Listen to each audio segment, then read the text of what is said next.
minimal harus bisa dicari. Sejak kapan istilah al-muhajir itu muncul dalam sebuah teks? Apakah ada pada abad ke-5? Apakah ada pada abad ke-6, ke-7, ke-8? Berapa abad ini? 4 abad. Abad ke-9 itu baru eksis istilah al-muhajir dipakai. Berarti selama sekian ratus tahun itu nihil. Itu harus dibuktikan untuk menjustifikasi bahwa memang Ubaidillah atau Abdullah itu anak dari Ahmad al-Abah yang kemudian disapa dengan Ahmad al-Muhajir. Kalau tidak, maka data yang menghubungkan nasabnya kepada Ahmad al-Abah itu runtuh pada akhirnya. Ya, kalau dalam perspektif Judaism, silsilah itu sangat penting ya. Dimanapun Judaism bernarasi terkait masalah apapun itu nggak lepas dari yang namanya silsilah. Makanya kalau dalam perspektif Judaism, silsilah itu penting. Apalagi dalam tanda kutip yang paling fundamental, mereka selalu membahas tentang Masyiyah, tentang Melek Hamasyiyah atau Raja Mesias. Itu mulai urut nanti dia dari Adam sampai ke era Nuh, Abraham, jadi dua bangsa besar, Israel dan Arab, seperti yang dijelaskan nama Ustadz Mena kembali tadi. Dan itu nanti masuk ke bawah dan akhirnya merujuk ke Raja Mesias. Jadi silsilah di dalam perspektif Judaism itu sangat begitu penting. Kalau kita ngelihat dari perspektif berbicara tentang Mesias, ada dua konsep, Masyiyah bin Yosef dan Masyiyah bin David. Buku hasil riset penelitian dari Profesor Ahmad Al-Jalad mengenai inskripsi kuno yang ada di kawasan Yordania yang disebut sebagai Safaitic inscription, inskripsi Safaitic. Itu menyebutkan nasab orang-orang Arab sebelum zaman Islam. Namanya disebutkan ada 3 nama ya, yakni As'ad, kemudian nyambung kepada Ismail di situ. Tapi Ismail di sini bukan Ismail Nabi Ismail, tapi tokoh bangsa Arab yang namanya juga Ismail. Pengulangan nama dari nenek moyang itu bisa sama, tapi orangnya beda, zamannya beda, nama bisa sama. Bahkan kalau kita lihat dalam Injil Matius, itu ada juga yang namanya Yesus di dalam daftar silsilah Yesus Kristus itu sendiri. Ada nama Yesus. Iya, artinya apa? Nama itu bisa berulang. Meskipun orangnya beda, zamannya beda. Islam juga begitu. Kalau dari Levi kebanyakan Kohen, Kohanim, Kohen Hagadol, nah itu dari suku Levi. Tapi kalau untuk masalah pengajaran, itu silsilahnya harus jelas, harus nyampe ke Moshe Rabbeinu. Ada istilah haraf. Jadi kalau praktisi Judaism ngomongi otoritas otoritas rabbinik, itu berbicara tentang silsilah. Jadi dari contoh kayak Rabbi Tovia Singer, dia punya guru siapa, nanti di atasnya Tovia Singer ada lagi, itu nyampe ke Moshe Rabbeinu. Makanya haraf di dalam perspektif Judaism, berbicara tentang haraf berarti berbicara tentang Moshe Rabbeinu, berbicara tentang Mordekhai, berbicara tentang David Hamelek, Shlomo Hamelek, Ezra, Nehemia. Jadi sangat begitu penting silsilah itu supaya tidak terputus. Anak-anak dari Ahmad al-Abah itu siapa saja, itu yang diperdebatkan.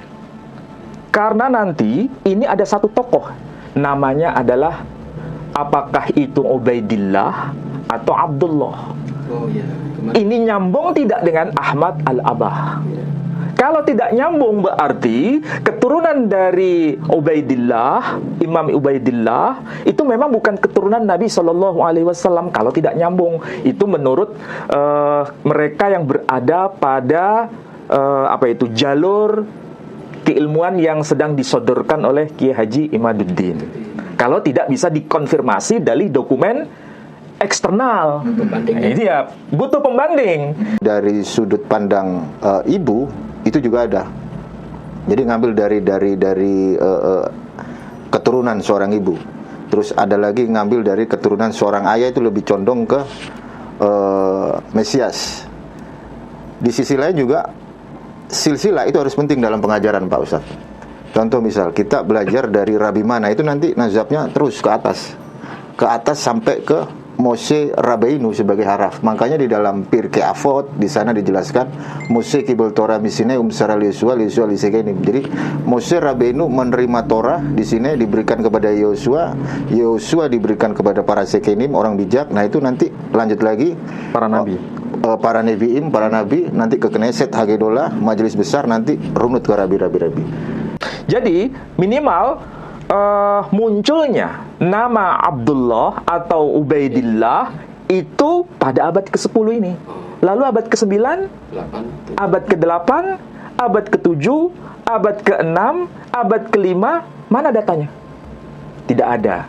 Nah, itulah yang ditanyakan oleh mereka yang satu haluan dengan pemikiran Kiai Haji Imaduddin. Nah, saya yakin kalau ini bisa ditemukan, itu akan membuat data ini semakin luar biasa. Ini kan semangat akademik sebenarnya. Tidak perlu untuk saling mencerca, saling menghina, tidak perlu. Ini karena kajian manuskrip. Perlu dihadirkan data itu. Masing-masing membawa data ya. Iya. Komparasikan gitu. Hal seperti ini penting. Kenapa? Ini kasusnya mirip seperti klaim umat Islam sendiri. Dengan kasus apa? Sumur Zam-Zam. Dari empat rabi besar ini itu masuk kategori abad ke-9, abad ke-10, abad 11, abad 12, abad 13, abad 14, semua mendokumentasikan mengenai sumur Zam-Zam. Mata rantainya jelas. Sementara kasus Abdullah dan Ubaidillah, mata rantainya ada enggak? Terputus. Itu yang harus kita kejar, data itu. Nah, dari mana kita bisa mengambil pelajaran di sini? Nah, kita cari data pertama adalah Rebai Saadia Gaon, dan itu disampaikan di satu kitab ini namanya. Judulnya adalah Torah Hayim. Judulnya adalah Torah Hayim. Ya. Kalau yang atas ini terbaca Zam-Zam, ya, Zam-Zam. Kalau yang tengah itu terbaca Zamum. Kalau yang paling bawah terbaca Zamzab. Pertanyaannya, apakah Ibn Ezra menulis dengan cara yang berbeda? Tidak mungkin. Pasti ada penyalinan yang keliru. Oh, gitu. Ya kan? Atau memang sengaja dikelirukan. Kan tidak mungkin tiga-tiganya benar. Iya. Iya kan? Ada 3 tempat. Itulah sebabnya orang saudara kita kaum Nasrani, betul di dalam tulisan Ibn Ezra tertulis Zamum. Ya, ini yang Nasrani yang mengatakan kepada kita. Tapi nggak ada tulisan Zam-Zam itu. Berarti yang dimaksud oleh Ibn Ezra itu bukan sumur Zam-Zam di Mekah, tapi sumur yang lain. Kalau dijawab begini, bagaimana hujah kita? Kita harus bisa menghadirkan manuskrip ini.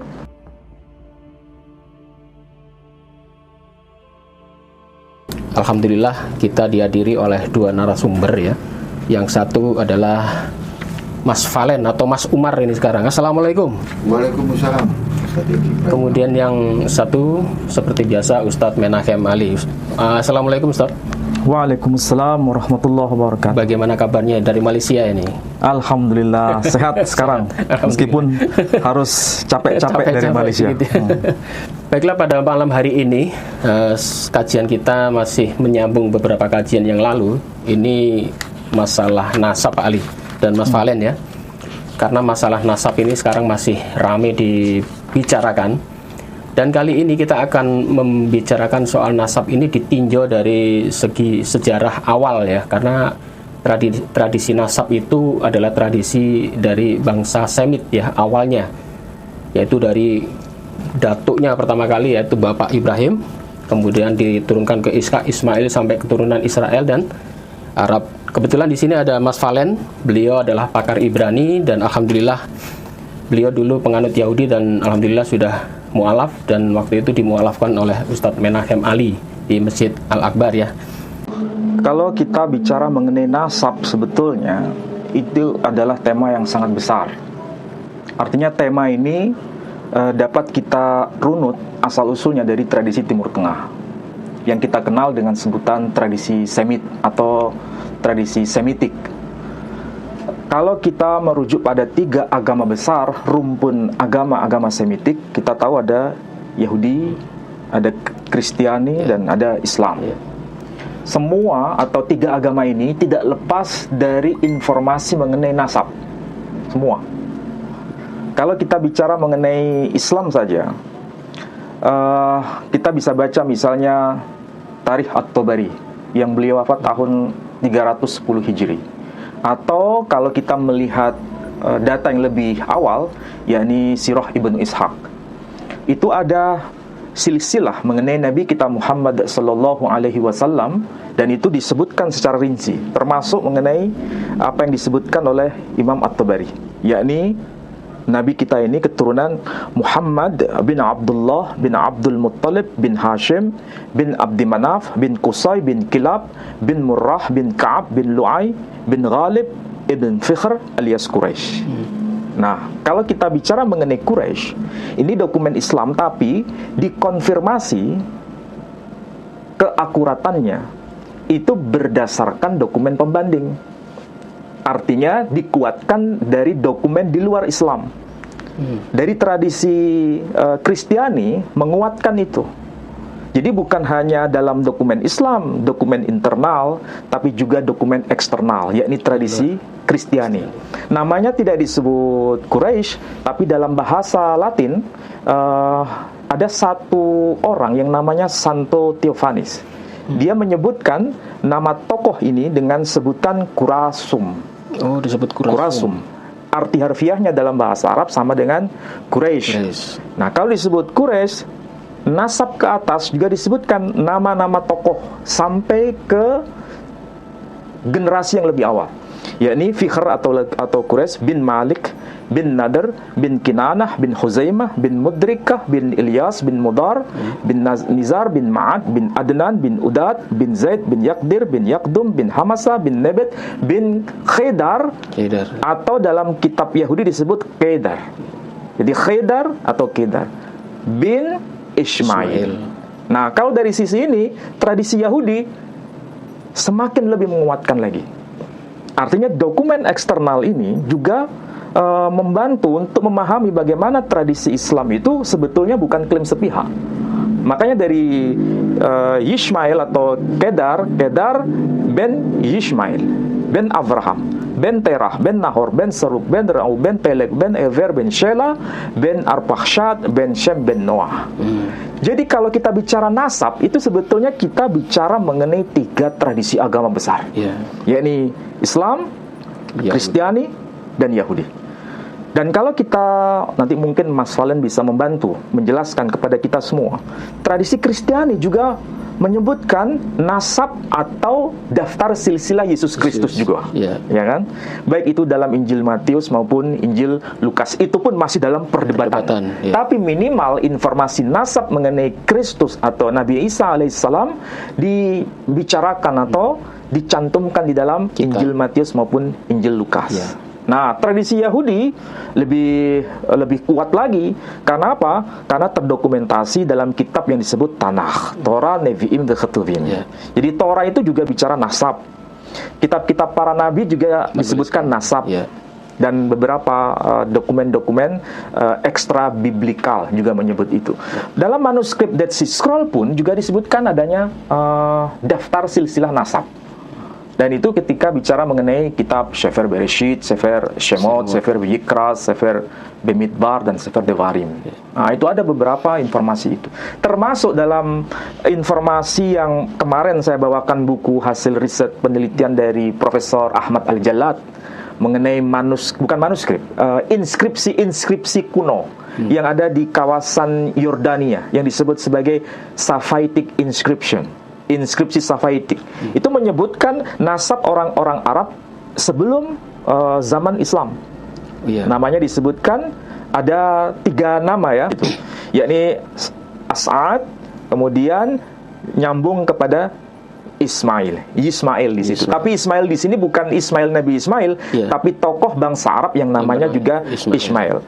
Pengulangan nama dari nenek moyang itu bisa sama, tapi orangnya beda, zamannya beda, nama bisa sama. Bahkan kalau kita lihat dalam Injil Matius, itu ada juga yang namanya Yesus di dalam daftar silsilah Yesus Kristus itu sendiri. Ada nama Yesus. Iya, artinya apa? Nama itu bisa berulang. Meskipun orangnya beda, zamannya beda. Ya. Islam juga begitu. Namanya misalnya Muhammad bin Abdurrahman bin Muhammad bin Ali bin Muhammad bin Ali. Nah, coba. Nama Ali berulang berapa kali tapi beda zaman dan beda orang. Itu sebetulnya tradisi khas dari Semitik. Mungkin nanti Mas Valen juga bisa bicara soal nasab dari konteks Yahudi. Saya kira itu Pak Edi. Baiklah, ini mungkin ada Mas Valen ini ya. Bagaimana soal nasab ini? Kalau dulu Mas Valen itu sebelum masuk ke Yahudi kan Kristen dulu. Ya. Soal nasab ini bagaimana ini ceritanya itu? Soal mungkin nasabnya Isa, Yesus dan sebagainya. Ya, assalamualaikum warahmatullahi wabarakatuh. Waalaikumsalam warahmatullahi wabarakatuh. Jadi cukup menarik kalau kita berbicara terkait dengan nazab. Ya. Nasab. Iya, nazab atau silsilah ya. Kalau dalam perspektif Judaism, silsilah itu sangat penting ya. Dimanapun Judaism bernarasi terkait masalah apapun itu nggak lepas dari yang namanya silsilah. Makanya kalau dalam perspektif Judaism, silsilah itu penting. Apalagi dalam tanda kutip yang paling fundamental, mereka selalu membahas tentang Masiah, tentang Melek Hamasia atau Raja Mesias. Itu mulai urut nanti dia dari Adam sampai ke era Nuh, Abraham, jadi dua bangsa besar, Israel dan Arab, seperti yang dijelaskan nama Ustadz Mena kembali tadi. Dan itu nanti masuk ke bawah dan akhirnya merujuk ke Raja Mesias. Jadi silsilah di dalam perspektif Judaism itu sangat begitu penting. Kalau kita ngelihat dari perspektif berbicara tentang Mesias, ada dua konsep, Masiah ben Yosef dan Masiah ben David. Selalu memakai silsilah. Ada ben Yosef, ada ben David. Tapi kalau dari sudut pandang ibu itu juga ada. Jadi ngambil dari keturunan seorang ibu. Terus ada lagi ngambil dari keturunan seorang ayah, itu lebih condong ke Mesias. Di sisi lain juga silsilah itu harus penting dalam pengajaran Pak Ustadz. Contoh misal kita belajar dari Rabi Mana, itu nanti nazabnya terus ke atas sampai ke Moshe Rabbeinu sebagai haraf. Makanya di dalam Pirkei Avot di sana dijelaskan Moshe kibel Torah misine umsara Yosua lisekenim. Jadi Moshe Rabbeinu menerima Torah di sini diberikan kepada Yosua, Yosua diberikan kepada para sekenim, orang bijak. Nah itu nanti lanjut lagi para nabi. Para neviim, para nabi, nanti ke Knesset, Hagedolah, majelis besar, nanti runut ke rabi. Jadi kalau kita ngomongin silsilah di dalam perspektif Judaism itu sangat penting, supaya kita itu apa ya? Dulu waktu saya menjadi seorang praktisi Judaism, rabi-rabi saya itu harus jelas dia punya nasab. Jadi kalau dia nggak nyampe ke Moshe Rabbeinu itu udah nggak berlaku. Jadi harus bener nyampe ke Moshe Rabbeinu. Nah seperti itu kurang lebihnya. Mungkin karena di dalam tradisi Yahudi itu seorang imam atau seorang rabi itu kan harus dari kalangan Lewi ya. Apa betul seperti itu ya? Enggak, kalau dari Levi kebanyakan Kohen, Kohanim, Kohen Hagadol, nah itu dari suku Levi.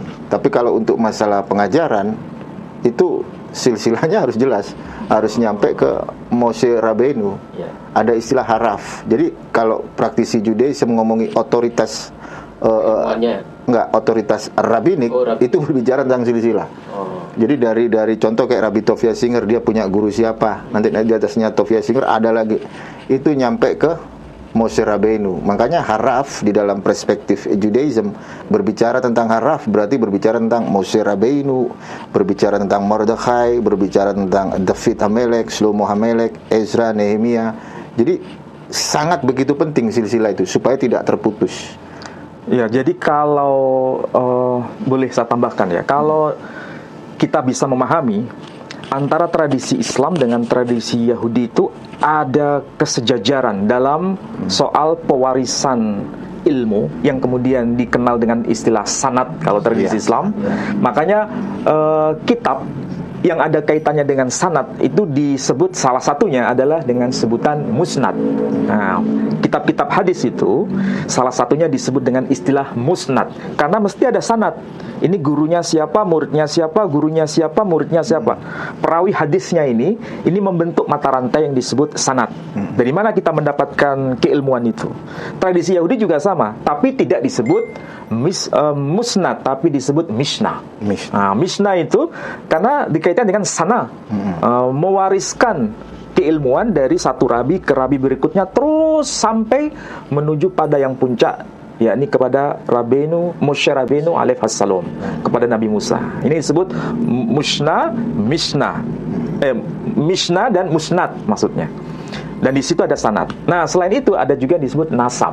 Nasab itu saya keturunan siapa, bapak saya keturunan siapa, terus nyambung ke atas. Itu semua ada dalam tradisi Semitik, khususnya Yahudi dan Islam. Ya, itu penting karena kalau tidak kita paham mengenai sanad dan nasab, itu sebetulnya kita kurang begitu tahu bagaimana tradisi Timur Tengah itu atau tradisi Semitik itu. Atau gini kali, ada pendapat juga bahwa seseorang kalau mau berguru ya, ini dalam tradisi Islam, itu pasti dilihat ini, oh ini yainya nyambung sanadnya ya, nyambung ke Rasulullah atau tidak. Atau mungkin karena itu makanya dari beberapa kalangan, oh saya ini dari keturunan Wali Songo juga ada sanad yang kemarin kita bahas juga. Nah, oh ini dari Habib, dari kalangan Habib Ba'alawi. Ya. Nah, bagaimana ini Wali? Iya. Nah, itu memang tema yang sekarang lagi diperdebatkan itu ya. Tapi coba kita mencermati secara secara menyeluruh berkaitan dengan dokumen-dokumen. Kebetulan saya mencoba untuk mencari strategi bagaimana kita meneliti yang kaitannya dengan nasab ini, tetapi kita menggabungkan dari dua tradisi, baik itu Islam maupun Yahudi, untuk melacak sesuatu yang kaitannya ada dokumennya atau tidak. Nah, itu yang ingin saya bicara. Nah, yang lagi kisruh itu, yang sekarang lagi diperdebatkan dan viral itu kan berkaitan dengan melacak nama tokoh, ya. Dan ini sebetulnya bukan hanya bicara mengenai tradisi di kalangan Ba'alawi saja. Ini nanti nyambungnya itu, sasaran tembaknya kepada Nabi Muhammad SAW. Dan itu kita membacanya bukan hanya persoalan mikro, ini persoalan makro. Kalau ini tidak jelas persoalan Ba'alawi ini, nanti non-muslim akan bicara mengenai tema yang lebih besar. Kalau yang soal Ba'alawi saja tidak jelas, bagaimana mengenai Muhammad SAW? Ini semakin tidak jelas. Dan itu sebetulnya yang kita bicarakan sekarang, ya. Nah, tadi sudah saya katakan bahwa ketika kita melacak nasab Nabi Muhammad SAW, itu sambung sampai kepada Ismail alaihissalam, itu bukan hanya klaim dokumen sepihak dalam tradisi Islam. Kalau seandainya itu klaim dokumen sepihak tradisi Islam, sudah selesai. Kita tidak akan bicara mengenai diskusi lintas agama. Tapi masalahnya, apakah dokumen Islam itu divalidasi dengan dokumen di luar Islam? Itu pertanyaan besar. Untuk meyakinkan orang, untuk meyakinkan siapapun yang belum mengenal Islam, otomatis kita harus bisa menghadirkan validasi dari dokumen eksternal. Nah, dari situlah tadi saya sebut mengenai salah satunya dokumen dari Santo Theophanes, kemudian dokumen Tanakh itu sendiri, dari mengenai Kedar sampai Ismail disebutkan. Bahkan Rabbi Maimonides menyebutkan nasab Nabi kita Muhammad SAW nyambung kepada Kedar. Dan itu dokumen Yahudi sendiri. Nah, sekali lagi kalau kita kembali pada persoalan nasab Ba'alawi itu kan sebenarnya ini dokumen yang harus bisa divalidasi dari tradisi di luar komunitas kaum habaib Ba'alawi. Ya. Kalau kita bicara mengenai tema sentral ini, itu kan sebetulnya nama yang paling puncak itu adalah Ahmad al-Abah, ya, bin Isa ar-Rumi, bin Muhammad an-Naqib, bin Ali al-Uraidi, bin Ja'far as-Sadiq, bin Muhammad Al-Baqir bin Ali Zainal Abidin bin Husain ibn Ali bin Ali ibn Abi Thalib, atau bin dari Sayyidah Fatimah Az-Zahra bin Muhammad sallallahu alaihi wasallam. Itu sudah diketahui umum. Baik itu dari kalangan dokumen Ba'alawi atau dokumen di luar tradisi Ba'alawi, jadi dikenal. Cuma masalahnya, anak-anak dari Ahmad Al-Abah itu siapa saja, itu yang diperdebatkan. Karena nanti ini ada satu tokoh, namanya adalah apakah itu Ubaidillah atau Abdullah. Ini nyambung tidak dengan Ahmad Al-Abah? Kalau tidak nyambung, berarti keturunan dari Ubaidillah, Imam Ubaidillah, itu memang bukan keturunan Nabi Shallallahu Alaihi Wasallam. Kalau tidak nyambung, itu menurut mereka yang berada pada jalur keilmuan yang sedang disodorkan oleh Kiai Haji Imaduddin. Kalau tidak bisa dikonfirmasi dari dokumen eksternal, ini ya butuh pembanding. Sebagaimana yang tadi saya sebutkan, kalau bicara mengenai nasab Nabi Muhammad Sallallahu Alaihi Wasallam itu berdasar dokumen Islam, selesai. Tapi apakah bisa dikonfirmasi dengan dokumen di luar Islam? Ternyata ada. Nah, kasus yang sama, apakah bisa dibuktikan bahwa Ubaidillah itu nasabnya nyambung kepada Ahmad Al-Abah? Kalau tidak bisa menghadirkan dokumen pembanding, itu yang sedang dipersoalkan. Nah, dari situlah sebenarnya ada cara atau strategi untuk mencari dokumen-dokumen itu. Saya mencoba membandingkan, Pak Idi. Kalau kita melihat dari tokoh yang bernama siapa itu, Ubaidillah ya, Ubaidillah atau Abdullah, itu masih diperdebatkan apakah ini orang yang sama atau orang yang beda, ya.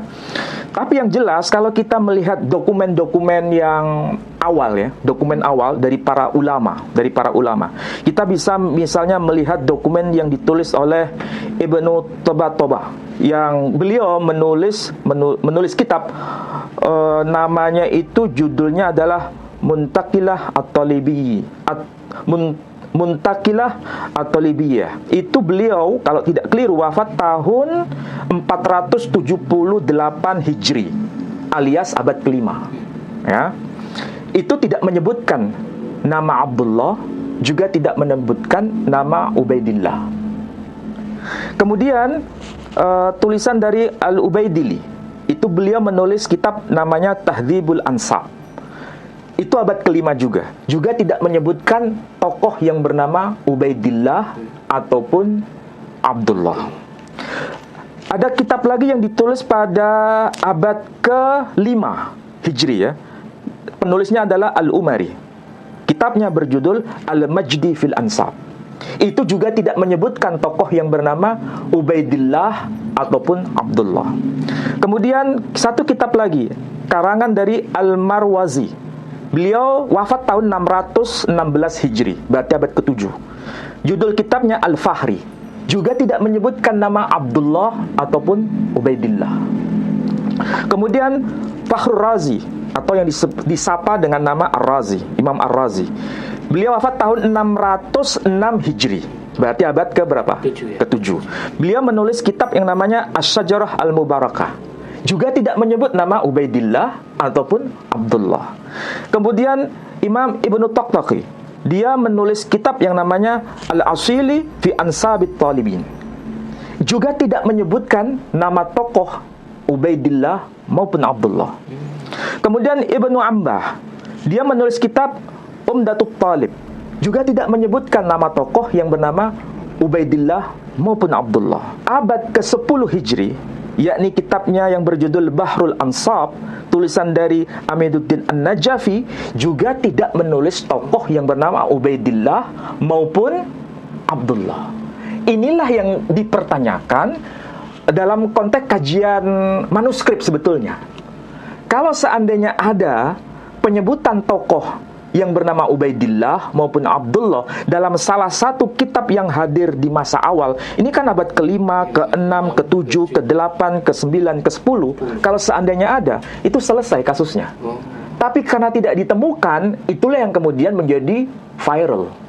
Ini sebetulnya siapa orang yang bernama Ubaidillah atau Abdullah ini, apakah memang itu anak kandung dari Ahmad Al-Abah atau bukan?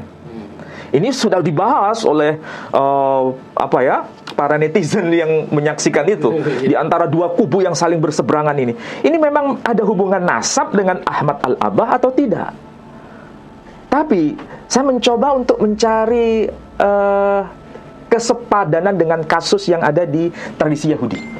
Tapi bukan bicara mengenai tokoh, nama tokoh, tapi nama tempat. Nama tempat. Ya. Tapi sebelum saya bahas ini secara lebih konkret, saya berikan informasi bahwa memang ada penegasan, tapi itu merupakan sebuah interpretasi. Jadi bukan sebuah fakta teks, tapi sebuah interpretasi yang ditulis oleh Al-Habib Ali bin Abu Bakar As-Sakran ketika dia menuliskan nama bahwa yang dimaksud Abdullah itu adalah Ubaidillah. Itu beliau pada abad ke-10.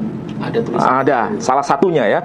Berarti kita bisa mendeteksi beliau wafat itu tahun 895 Hijri dalam kitabnya yang bernama Al-Burqah. Kitabnya ini abad ke-10. Jadi minimal munculnya nama Abdullah atau Ubaidillah itu pada abad ke-10 ini. Lalu abad ke-9, abad ke-8, abad ke-7, abad ke-6, abad ke-5, mana datanya? Tidak ada.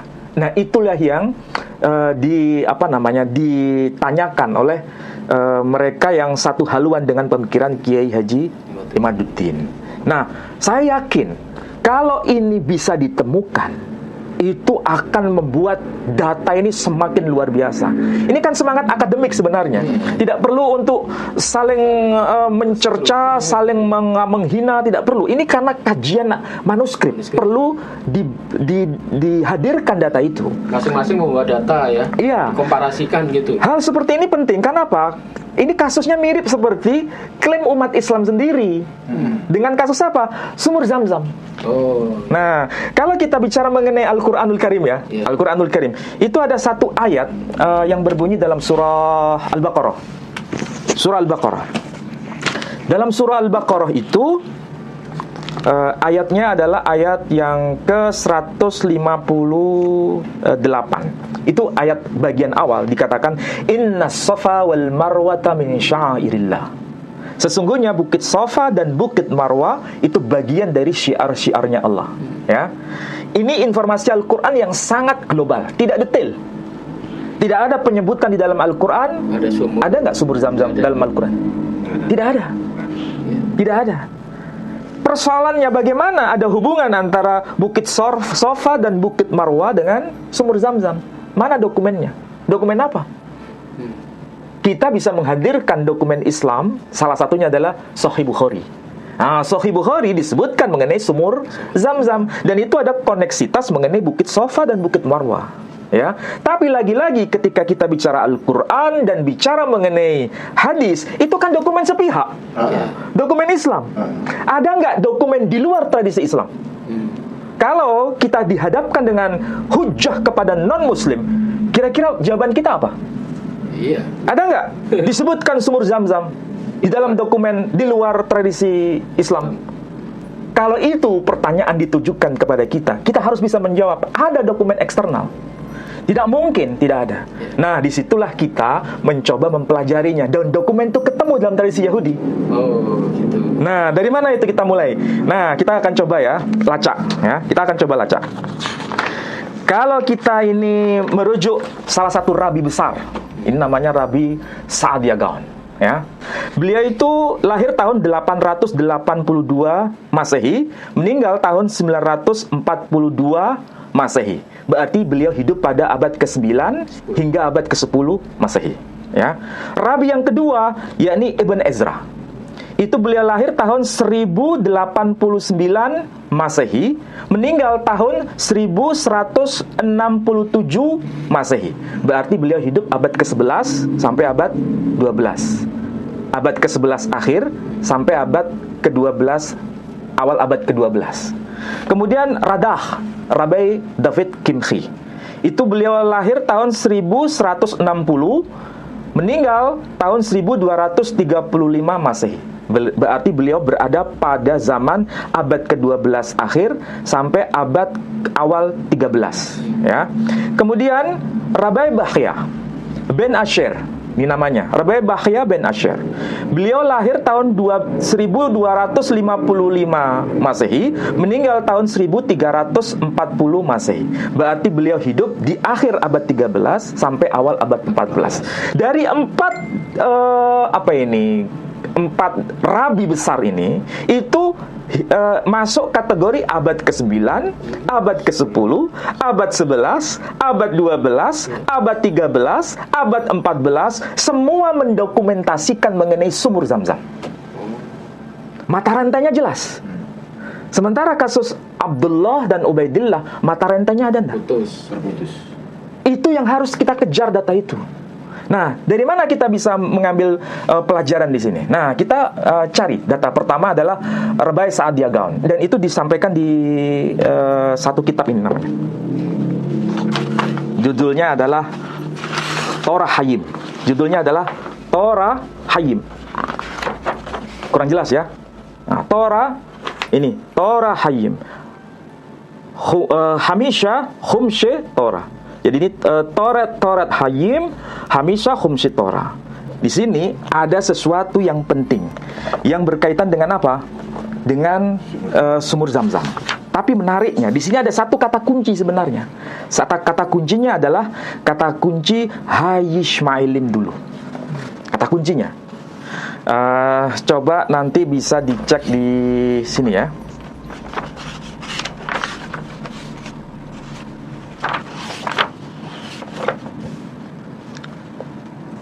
Kita mulai dari yang 10 dulu. Nah, ini kita mulai dari pembahasan kitab Kejadian pasal 10 ayat 30. Kitab Kejadian pasal 10 ayat 30. 10 ayat 30. Tolong dibaca. Kejadian pasal 10 ayat 30. Daerah kediaman mereka terbentang dari Mesa ke arah Sefar, yaitu pegunungan di sebelah timur. Daerah kediaman mereka dari Mesa ke arah Sefar. Ke arah Sefar. Nah, itu teks terjemahan bahasa Indonesia ya. Sementara Rabai Sa'adiyah Gaon menjelaskan apa itu Mesa. Ternyata di situ disebutkan Makkah. Sementara istilah Sefara dipahami sebagai Al-Madinah. Itu dari Rabai Sa'adiyah Gaon. Kaitannya dengan Rabai siapa nanti penjelasannya? Dari Radah namanya. Nah, ini ada nama Radah. Namanya Rabai David Kimki. Coba perhatikan di sini. Ini disebutkan Radah. Radah ya. Nah, ketika dia menjelaskan kata Rabai David Kimki, bisa kelihatan, nampak? Nah, itu. Ini ada kata Umesha. Jadi yang dimaksud dengan dan Mesha maksudnya. Targum Raf Sa'adiyah Zikhronolifrha. Jadi yang dimaksud Targum Raf Sa'adiyah Zikhronolifrha. Maksudnya dalam targumnya Rabai Sa'adiyah, semoga ruhnya disucikan kalau bahasa kita ini. Zikhronolifrha. Makkah. Nah, disebutkan nih kata Makkah, jelas ya? Makkah. Sheholahim Hayishmailim. Maksudnya Makkah itu tempat pelaksanaan syariah kaum keturunan Yishmael, Hayishmailim. Lehok Shem disebut ibadah haji namanya Hok. Jadi kalau kita menyebutnya haj, artinya haji. Haj kalau bahasa Ibraninya hok. Jadi karena ini cara pengucapan yang berbeda, sama seperti kita hajar, mereka saudara kita jadi menyebut hagar. Kita menyebut rijl kaki, mereka menyebut regel, ya kan? Jadi haji mereka menyebut hoggi. Maka ada satu nabi yang bernama Hagai. Nah, berarti artinya apa? Nabi yang berhaji atau wakaji. Jadi di sini ada satu kata kunci apa? Hayishmailim. Hayishmailim ini bukan muncul pada abad ke-9 Masehi, bukan abad ke-10 Masehi. Istilah ini sudah muncul dalam tradisi yang lebih awal. Abad keberapa? Abad ke-3 sebelum Masehi. Nama istilah Hayy Ishmaelim sudah dipakai dalam kitab Torah. Sudah dikenal istilah Hayy Ishmaelim. Ini kata kunci sebetulnya. Kalau ada ungkapan Hayy Ishmaelim, nanti apakah itu merujuk pada tempat-tempat yang sakral tertentu? Jawabannya iya. Dan itu kaitannya dengan Zamzam. Nanti ini baru bicara maka tempat pelaksanaan haji kaum Ismail yang disapa dengan sebutan Hayy Ishmaelim. Nah, nanti di sini akan lebih konkret lagi. Ketika apa? Ibn Ezra menyebutkan kata yang hampir sama penjelasannya. Nah, di sini ya disebutkan ini. Ketika dia menjelaskan kitab Kejadian dulu, pasal 16 ayat 14 Pak Edi. Kejadian pasal 16 ayat 14. Kejadian pasal 16 ayat 14. Sebab itu sumur tadi disebutkan orang sumur Lahai Roi. Letaknya antara Kades dan Beret. Sebab itu sumur tadi disebutkan orang sumur Lahai Roi. Letaknya antara Kades dan Beret. Pak Edi dan Mas Valen pasti bisa memahami konteks ayat itu. Bicara mengenai satu tokoh perempuan. Siapakah yang dimaksud? Hagar. Ketika mencari air, tiba-tiba malaikat Tuhan menampakkan dirinya dan tempat atau lokasi itu nanti disebut dengan nama Be'er Laharoi. Itu dalam bahasa Ibrani. Tetapi para rabi memahami itu menarik. Kenapa? Karena ini ada kaitannya dengan tokoh perempuan dan keturunan tokoh sang perempuan ini, yakni Ishmail, anak dari Hagar. Keturunan dari Ishmail nanti disebut Hayy Ishmaelim, dan ada tempat lokasi yang disakralkan di lokasi itu. Nah, di sini dikatakan apa? Ketika menyebut ini namanya disebut Rabai Ibn Ezra, ya, Rabai Ibn Ezra. Ketika menyebutkan Be'er Lahai, ada kata-kata Be'er Lahai, di sini ada kata-kata kunci. Ki bechol shana hayu hogim. Tadi disebutkan apa? Lehokshem.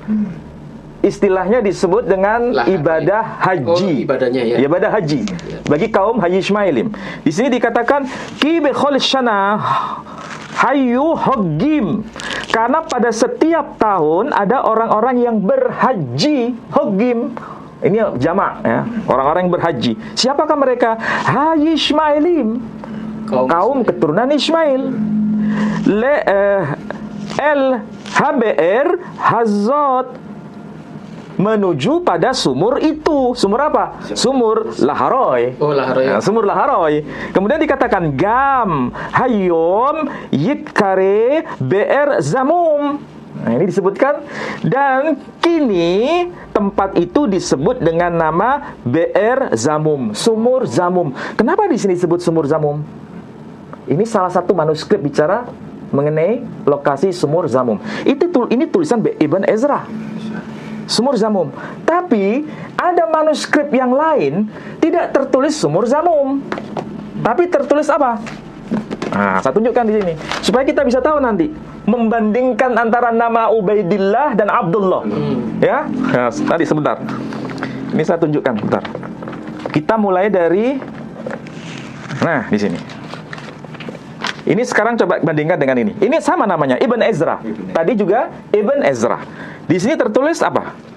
Ketika menjelaskan Be'er Lahai, ya, ada kata-kata Be'er Lahai. Di sini dikatakan Ki bechol shana hayu hogim, sama. Jadi pada setiap tahun ada orang-orang yang berhaji. Siapakah mereka? Hayy Ishmaelim. El Haber Hazot, menuju pada sumur itu. Gam Hayom Yikare Be'er Zamzam, dan kini tempat itu disebut dengan nama sumur Zamzam. Kalau di sini Ibn Ezra teksnya tertulis Zamum. Kalau di sini tertulis Zamzam. Mana yang betul? Penyebutannya mungkin sama ya. Hanya secara tulisan itu menarik Pak Edi. Ya. Ternyata di sini ada versi lain. Di sini salah satu manuskrip tidak tertulis Zamum, tidak tertulis Zamzam, tapi tertulis Zamzab di sini. Oh, Zamzab. Zamzab. Coba lihat teks. Huruf bet kan? Ya, bet. Nah, jadi tertulis apa? Zamzab. Zamzab. Oke? Nah, sekarang coba kita bandingkan dengan tulisan lebih besar. Pak Edi bisa bedakan enggak? Mana tulisan yang sama, mana yang beda? Kira-kira dibedakan yang mana ini? Coba. Yang atas sama tengah sama itu. Hah? Atas sama tengah. Ya? Kalau yang atas ini ya. Beda ya. Kalau yang atas ini terbaca zam-zam. Ya. Zam-zam. Kalau yang tengah itu terbaca zamum. Kalau yang paling bawah terbaca zamzab. Pertanyaannya, apakah Ibn Ezra menulis dengan cara yang berbeda? Tidak mungkin. Pasti ada penyalinan yang keliru. Oh, gitu. Ya kan? Atau memang sengaja dikelirukan. Kan tidak mungkin tiga-tiganya benar. Iya. Iya kan? Ada 3 tempat. Agak Salah dengar. itulah sebabnya orang saudara kita kaum Nasrani, betul di dalam tulisan Ibn Ezra tertulis zamum. Ya, ini yang Nasrani yang mengatakan kepada kita. Tapi nggak ada tulisan zam-zam itu. Berarti yang dimaksud oleh Ibn Ezra itu bukan sumur zam-zam di Mekah, tapi sumur yang lain. Kalau dijawab begini, bagaimana hujah kita? Kita harus bisa menghadirkan manuskrip ini. Ternyata di situ tertulis ada zamum, ada zamzab, ada zamzam. Perbedaannya itu kalau zamum memnya memnya ini mem sofit ya, yang tulisannya penuh kayak gini nih. Ini mem sofit. Kalau yang bet, nah ini hanya garis di sini hilang. Coba bayangkan. Ini bisa menjadi cara kita melakukan penelitian manuskrip. Ya, ada zamum, ada zamzab, ada zamzam. Pasti salah satu yang benar. Nah, kasus yang mirip yang sekarang jadi ramai itu mengenai nama apa itu? Ubaidillah dan Abdullah. Nah, coba lihat di sini. Kita bisa lihat dari kitab Ar-Raudul Jali fi nasab Bani Alawi.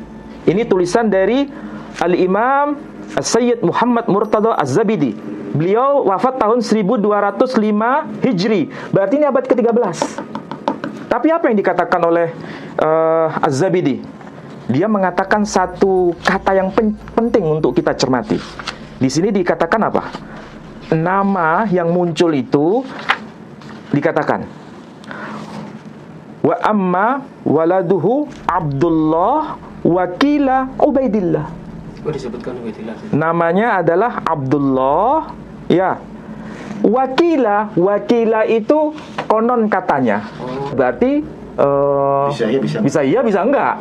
Kila, katanya kalau bahasa anak Surabaya. Katanya itu namanya Ubaidillah. Wakila Ubaidillah. Kasus seperti ini bisa jadi kita harus mencari apakah betul sebenarnya namanya itu Abdullah atau Ubaidillah. Tidak mungkin dua-duanya benar, atau salah satunya pasti ada yang benar. Cuma apakah tafsiran, ini tafsiran ya, ditafsirkan bahwa ini bentuk tasghir. Tasghir itu apa itu maksudnya? Mengecilkan diri. Bukan mengecilkan diri secara fisik, menganggap dirinya itu rendah. Maka nama Abdullah itu kan nama yang agung, maka diganti menjadi Ubaidillah. Ini kan tafsiran. Kalau tafsiran ya sah-sah saja. Tapi apakah betul sebetulnya ini merupakan bentuk tasghir atau apa? Artinya sama atau enggak Abdullah sama Ubaidillah? Ya kalau dari sisi makna harfiah ya tidak jauh beda. Sama ya. Cuma di sini perbedaannya apa? Huruf, ada huruf ya Ubaidillah. Yang satu Abdullah tanpa huruf ya. Sama kayak kasus tadi ya. Kasusnya sama seperti zamum, zamzab, zamzam. Cuma masalahnya mengenai zamum, zamzab, kemudian zamzam itu bisa dilacak bahwa itu ada kaitannya dengan Ismail karena semuanya disebutkan apa? Hai Ismailim, hai Ismailim, hai Ismailim. Iya kan? Ini sebagai apa? Sebagai teks kunci. Kalau disebut hai Ismailim, kalau kaitan dengan zamzam masuk akal. Tapi kalau hai Ismailim kemudian pelaksanaan haji, hogim, kemudian ke zamum itu di mana? Nggak jelas. Ya kan?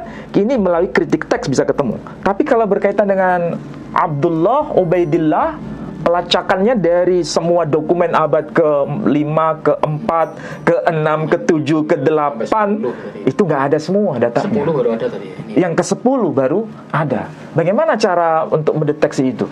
Ini kerja keras bagi kaum Ba'alawi untuk membuktikan itu. Kalau bisa menemukan data seperti yang saya maksud tadi. Zam-Zam itu ditulis abad keberapa? 9, 10, 11, 12, 13, semua ada.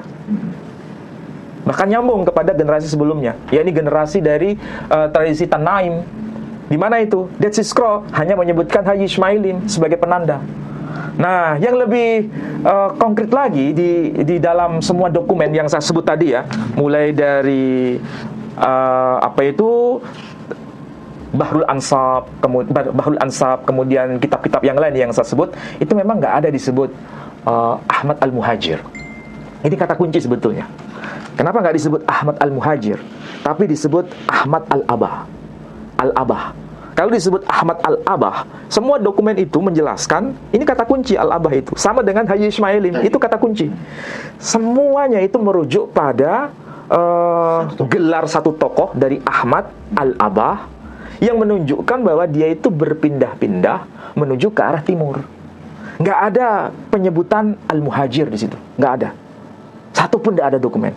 Penyebutan Al-Muhajir, Ahmad Al-Muhajir, itu baru nampak, baru muncul dalam dokumen yang paling awal itu adalah dari tulisan Habib Ali Asy-Syakran. Itu abad keberapa? Abad ke-9 Hijri. Bahkan di sini disebutkan Ahmad Al-Muhajir. Abad keberapa ini? Abad ke-12. Abad ke-5 ada nggak istilah Al-Muhajir? Tidak ada. Abad ke-6 ada nggak istilah Al-Muhajir? Tidak ada. Karena istilah Al-Muhajir itu identik dengan Hadramaut. Tapi kalau Al-Abah tidak identik dengan Hadramaut, karena ini kaitannya ke arah timur. Dan teksnya jelas. Teksnya itu jelas. Berkaitan dengan teks ini ya, nanti saya bacakan. Misalnya dikatakan, nah ini, qala Syekh Asy-Syaraf Al-Ubaidili hajara Asy-Syarif Ahmad ibn Isa An-Nakib min Al-Madinah ila Al-Basrah. Ya, jadi ini berkaitan dengan keterangan atau penjelasan dari Al-Ubaidili mengenai siapa itu perginya Ahmad bin Isa An-Nakib, hijrahnya Ahmad bin Isa An-Nakib ke satu kawasan, ke wilayah yang disebut ini, wa kharaja minha huwa wa waladuhu Abdullah ilal masyriq, ke arah timur. Jadi bukan ke arah selatan. Tapi di sini menggunakan istilah apa? Al-Muhajir. Menggunakan istilah Al-Muhajir. Nah, ini coba lihat di sini. Ada istilah apa? Al-Muhajir. Ini abad ke-13 Hijri.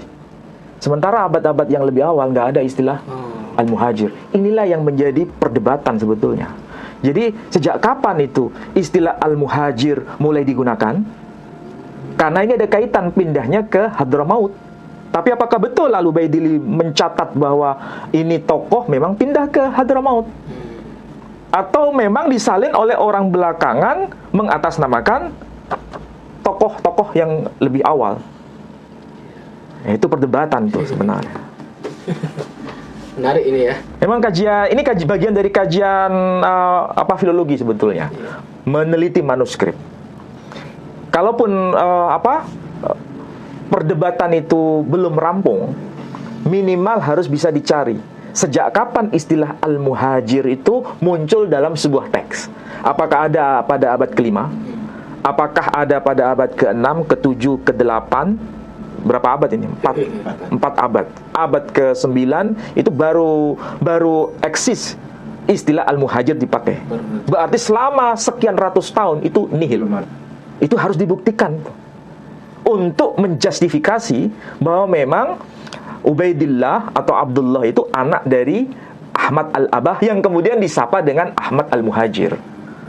Kalau tidak, maka data yang menghubungkan nasabnya kepada Ahmad Al-Abah itu runtuh pada akhirnya.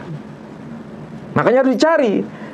Tidak hanya merujuk pada dokumen internal sepihak, harus ada dokumen eksternal, dokumen pembanding.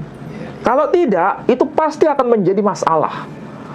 Ini saya tidak bermaksud untuk mendukung salah satu pihak, tidak. Justru ini penting dalam rangka apa?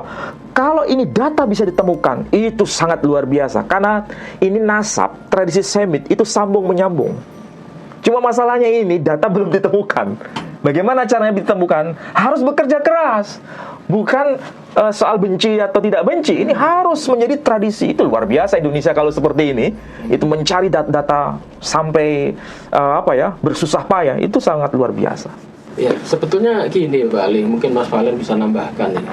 Apa sih pentingnya untuk mempelajari seseorang ini nyambung nasabnya ke sana, atau seorang guru atau seorang rabi bisa nyambung ke nasabnya itu, apa sih pentingnya gitu? Mungkin dalam segi keilmuan atau apa ya, silakan Mas. Ya, jadi ada pentingnya dan sangat penting itu keabsahan gitu. Jadi narasi dari yang era masa lampau, contoh kayak tadi dari Mose turun ke bawah Yosua, itu harus jelas Pak Edi.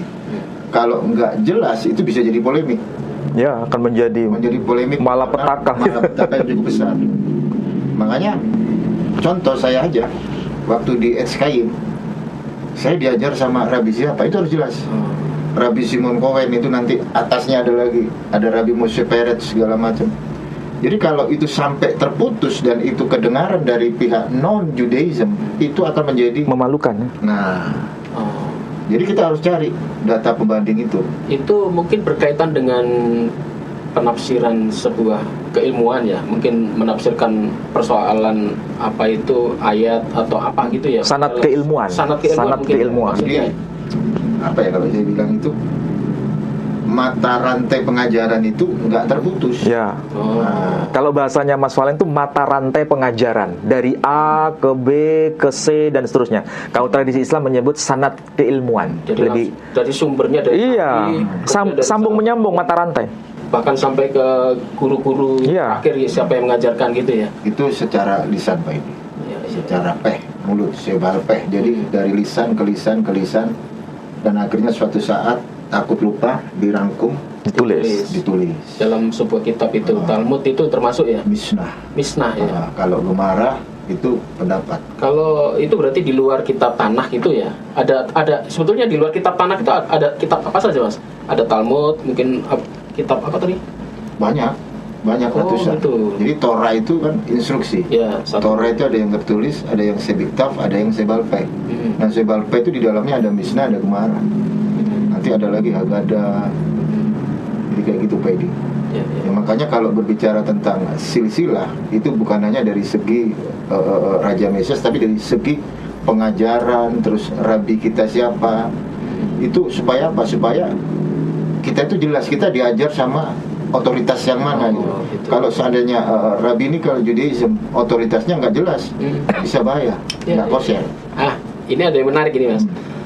Kalau dari sudut Yahudi ketahuan begitu runut ya, akhirnya sampai hari ini ajaran Yahudi itu bisa kita katakan satu, tidak terpecah-pecah. Beda dengan mungkin Mas Valen pernah masuk agama Kristen ini. Apa itu pengaruh dari situ ya? Pengajaran dari siapa? Yesus kepada murid-murid, kepada Paulus kah? Atau gimana? Soalnya contoh kemarin ribut-ribut Philip Mantova bahas masalah Roh Kudus. Itu aja sesama pendeta ribut. Ada yang setuju, ada yang tidak. Padahal itu kan kitabnya satu. Apa guru-guru mereka karena tidak nyambung sanadnya bagaimana ini? Akhirnya masalah ini. Gimana kalau melihat masalah ini? Perspektif Kristen ini bicara sejarah. Lepas dari filologi kita ngomongin sejarah. Di era masa lampau itu kan yang berkuasa di abad kedua itu kan ada beberapa gereja, ada Ignatius, ada Irenaeus. Jadi gereja-gereja apostolik dulu itu kan ada Ortodok, Katolik, dan Assyria. Mereka punya pengajaran otoritas sendiri masing-masing gitu. Akhirnya timbul kan di setelah konsili Efesus, konsili Kalsedon, konsili Efesus itu kan skisma kecil. Nah itu terputus mereka mau ngikut siapa. Jadi kayak model 3 begini, yang satu ngikut Pak Edi, yang satu ngikut saya, satu ngikut Pak Ali. Jadi saling mengklaim bahwa dirinya ini adalah pengajaran dari para rasul. Dari para rasul dari Yesus. Seperti itu. Tapi pada realitasnya kekristenan itu kan pertama kali di Antioquia dibawa sama Paulus. Paulus dalam New Testament disebut sebagai dua warga negara, Rum dan Israel dari suku Benyamin. Sementara orang tua Paulus nggak ada. Nah di situ saya keluar karena Paulus tidak ada. Apalagi Silsilah. rantai pengajaran akhirnya terpecah lagi, munculnya Protestan Banyak itu. lagi demo. Ya, kembali ke topik nanti Wali ya. Mungkin Pak Ali bisa menambahkan ini sisi pentingnya nasab kalau dicari seperti itu Wali ya. Untuk keilmuan Islam itu apa sih pentingnya Wali?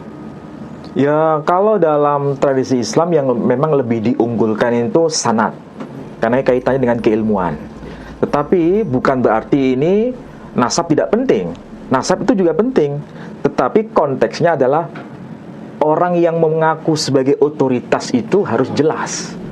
Misalnya, kita mengapa kita ini begitu percaya dengan Nabi Muhammad SAW? Apakah sekedar karena hidayah? Kalau jawabannya ya karena hidayah, selesai sudah. Sudah selesai. Tapi kalau saya nggak bisa sekedar hidayah, apakah tokoh historis ini jelas tokohnya? Jelas. Kalau tidak, bermasalah. Jadi polemik. Dia keturunan siapa? Keturunan siapa? Kalau dikatakan dia keturunan Ismail, ya oke. Dokumen apa? Islam, oke.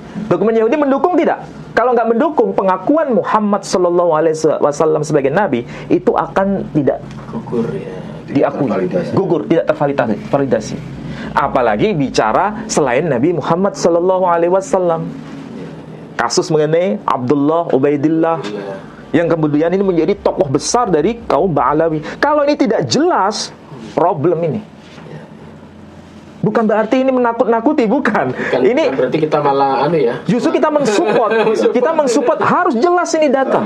Membandingnya harus ditemukan. Saya support itu dari kalangan Robito Alawiyah. Saya support dari kelompok Kiai Haji Imaduddin. Dua-duanya saya support bekerja sama, duduk satu meja, mencari dan menggali dokumen-dokumen itu untuk bisa menvalidasi siapa itu Abdullah, siapa itu Ubaidillah. Sama seperti saya bersusah payah, Mas Valen bersusah payah untuk percaya Muhammad SAW itu Nabi atau bukan. Bukan sekedar pokoknya dapat hidayah, bukan.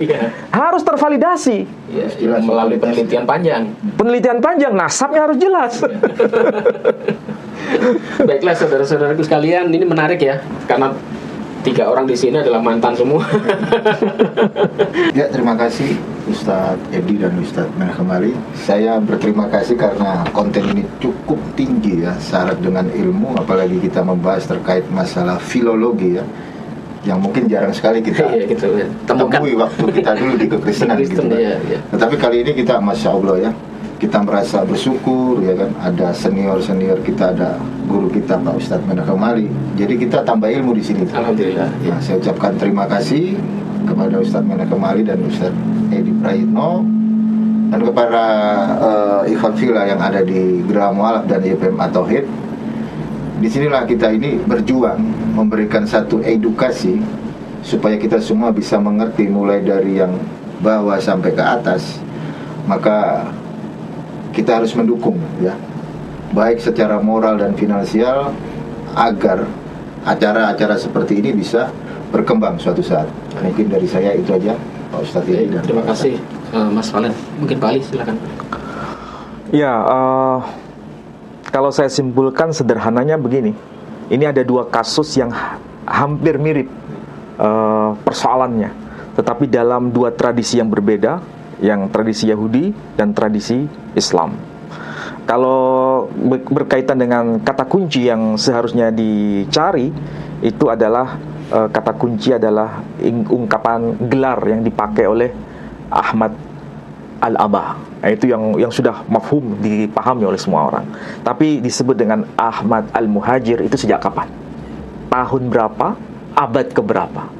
Nah, sama dengan ungkapan mengenai Zamum, Zamzam, Zamzab. Nah, itu sebetulnya yang asli yang mana? Kan tidak mungkin itu ditulis oleh satu orang yang sama, tapi dengan cara penyebutan yang berbeda. Nama Ubaidillah, Abdullah juga begitu. Nah, tapi kata kuncinya jelas, kata Haji Ismailim. Itu sudah semua teridentifikasi dari dokumen, dari manuskrip satu ke manuskrip yang lain, disebutkan demikian. Ini harus dilanjutkan ini kajian. dan tugas dari kalangan Ba'alawi untuk menemukan data itu kami support. Sebab kalau ini tidak bisa ketemu, dan memang kewajiban kita bersama untuk mensupport itu, supaya nanti bisa semakin jelas nasab itu. Saya kira demikian Pak Edi ya.